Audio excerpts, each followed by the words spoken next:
Bonjour à toutes et à tous et bienvenue dans Cultive ton potentiel, le podcast qui vulgarise les concepts de croissance individuelle et collective selon une approche apprenante. Je m'appelle Lamia Rarbo, business et life coach certifié, et aujourd'hui dans ce 30e épisode, c'est le deuxième jour du podlog. Je voulais remercier chacune des personnes qui m'a écrit et qui a aimé le concept, donc merci pour votre retour. Et aujourd'hui, en fait, je vais partager une expérience bien personnelle. J'aimerais parler de mes dents. Oui, de mes dents. En fait, j'ai une particularité et peut-être que pour certains, ça va vous parler. C'est que j'ai encore des dents de lait. Oui, presque. J'ai presque 40 ans et j'ai encore des dents de lait. Et du coup, cette année, ce qui se passe, c'est que il faut que je remplace ma dent de lait. Il faut que je la laisse partir. Du coup, depuis une année, en fait, je suis ce qu'on appelle un traitement orthodontie. Donc, depuis une année, je porte un appareil pour mettre assez d'espace entre mes dents pour le remplacement de cette fameuse dent de lait. Parce qu'elle est tellement petite que je ne pouvais pas mettre tout simplement un implant pour la remplacer. Du coup, ça fait une année que je vis un inconfort lorsque je mange, lorsque je dors, voilà, ça fait parce que en fait quand on a ce genre de coquille, en fait on fait des remplacements au début aux 2 semaines, après c'est aux semaines, et qui fait en sorte que ça occasionne une gêne assez importante.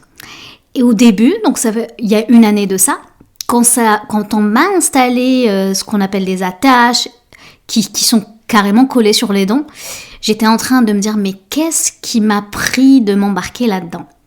Vraiment, je me rappelle cette sensation-là. J'étais chez le dentiste, alitée sur le fameux fauteuil, puis ils étaient en train de fouiller, faire des choses sur mes dents, et j'étais en train de dire, mais qu'est-ce qui me prend ? Et là, c'était, parce que c'est sur plusieurs séances, et le jour où ils m'ont carrément fixé les attaches et ils m'ont remis ma première coquille, c'était tellement inconfortable. J'ai eu les larmes aux yeux en me disant mais qu'est-ce qui m'a pris, c'est une erreur, et puis ma dent de lait je la garde, je ne veux pas la... J'étais en mode réaction super excessive et ça a pris du temps certes, mais ce qui était challengeant dans toute l'année, c'est que ces coquilles-là, je l'avais dit, on les change aux 2 semaines, donc l'inconfort n'était pas tout à fait... C'est-à-dire au moment où je commençais à m'habituer aux coquilles, je dois les changer. Du coup, c'était inconfort sur inconfort sur inconfort. Mais malgré ça, en fait, j'ai beaucoup appris sur moi, sur ce processus-là, et je voulais partager ça avec toi. Ce qui m'a permis vraiment de passer cette année, et vraiment, je vais pas te mentir, c'est pas être optimiste, ouvert et de se dire ouais, je suis en train de prendre soin de moi. Non, c'est pas tout à fait ça. Première chose que j'ai développée, c'est ce qu'on appelle mon rôle d'observatrice.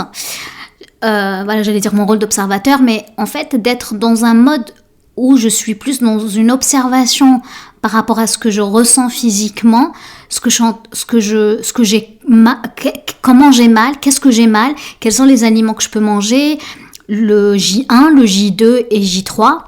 Ce qui se passe, c'est que j'ai commencé à faire un protocole. Donc, pour faire ce protocole-là, j'avais besoin d'être dans cette posture d'observation qui me permet de dire, tiens, parce que moi, c'était les mardis soirs. Les mardis soirs, je savais que je devais prendre du Tylenol. Le Tylenol, c'est du paracétamol, donc ça me permet d'être en prévention, d'anticiper la douleur du lendemain. Parce que ce qui se passe, c'est que le soir, quand je mettais la coquille, l'os bougeait. Je ne veux pas rentrer dans les détails. Du coup, bref, le lendemain, j'avais super mal. Donc, première chose, c'est que, ok, j'ai choisi l'heure, j'ai choisi le moment où je faisais ce changement-là. Et ce qui m'a permis d'être dans cette observation, c'est de savoir quel aliment je mangeais le lendemain, après le lendemain, etc., etc. Et c'est sûr que la meilleure chose à faire, c'est d'avoir cette posture-là. Et pour pouvoir le faire, c'est s'autoriser en fait, de se dire tiens, pourquoi j'ai envie de faire ça ? Pourquoi en fait, qui j'ai envie d'être dans ce genre d'expérience ? Est-ce que j'ai envie d'être celle qui est un peu dans la victimisation, qui se plaint, qui a mal, ou celle de se dire non, c'est moi qui le veux, ce changement, je l'ai voulu, et même si mettons c'est l'ancienne Lamia qui l'a voulu, entre nous, maintenant je suis en train d'assumer cette circonstance.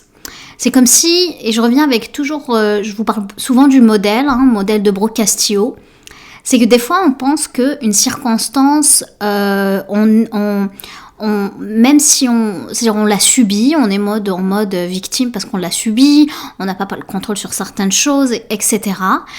Mais dans certains cas, même si c'est une décision que nous-mêmes, on a pris, surtout l'ancienne version de nous, notre passé, a décidé pour nous. Exemple, ça fait une année que vous êtes inscrit dans un cours ou c'est parce que vous êtes engagé à le faire. C'est comme vous avez plus le contrôle là-dessus parce que vous avez pris cet engagement d'être dans ce processus-là de formation, de training, etc. Ou même dans un emploi que peut-être que vous aimez plus maintenant. Mais l'idée, c'est de dire, tiens, qu'est-ce que je pourrais créer là maintenant? Qui j'ai envie d'être dans cette expérience? Puis essayer de ne pas, en fait, tout à fait abandonner finalement et de se dire, tiens, et si je persévérais, puis je le sais pourquoi je m'embarque, pourquoi j'ai envie de faire cette expérience. Et de dire, tiens, qu'est-ce que je veux, pourquoi j'ai envie de le faire, etc. Donc en fait, c'est ça mon partage du jour. Cette histoire-là dedans et qui me fait encore des siennes, parce que cette année, bien sûr, c'est l'année de l'implantation. Donc je vous raconterai dans quelques mois comment je vais vivre cette expérience, parce que carrément, je vais avoir de la chirurgie, etc. Bon, je ne vais pas rentrer encore dans les détails, mais bref, ça va être une année passionnante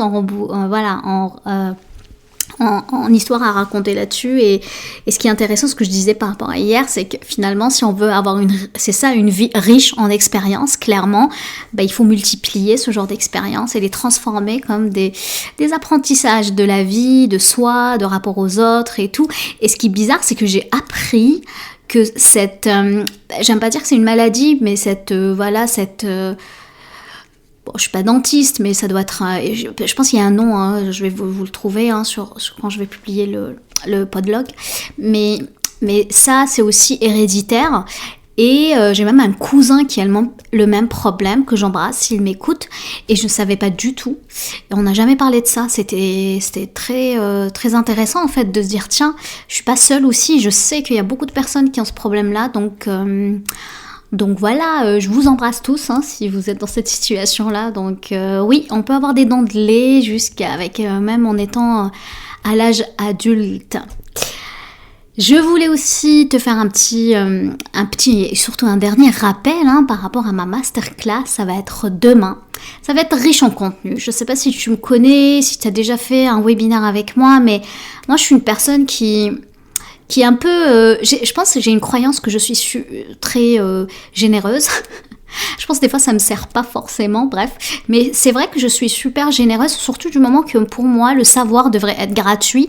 Moi si j'ai l'opportunité de tout donner gratuitement, je le donnerai, mais je suis en train d'apprendre d'être entrepreneuse. Donc ça veut dire que voilà, il faut que je fasse ce qu'on appelle du chiffre d'affaires. Et ce qui est intéressant dans cette masterclass, c'est qu'il y a tellement de contenu riche que je voulais créer aussi de l'engagement de la part des personnes.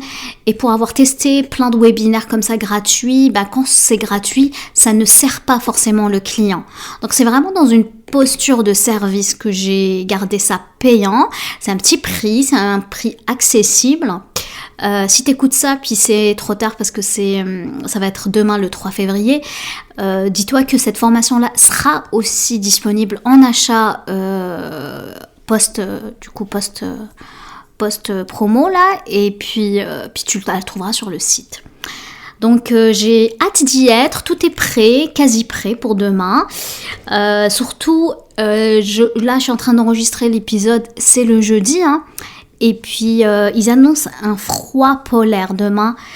Figure-toi, ça va être du moins 46 ressenti. C'est la première fois que ça arrive, ça fait 16 ans que je suis au Canada. Je pense que c'est la première fois que j'entends ça. Du coup, j'ai décidé de garder la petite à la maison. Certaines écoles sont fermées, du coup, je la garde. Donc, voilà, je dirais que j'anticipe un peu comment ça va se passer. Mais bon, je pense que ça va bien aller. Et heureusement, il y a Netflix. Et puis voilà, donc je te dis à demain si tu es inscrit, sinon je te dis à bientôt. Et puis surtout oui, demain, je vais te raconter comment ça s'est passé, ça va être le podlog du jour 3.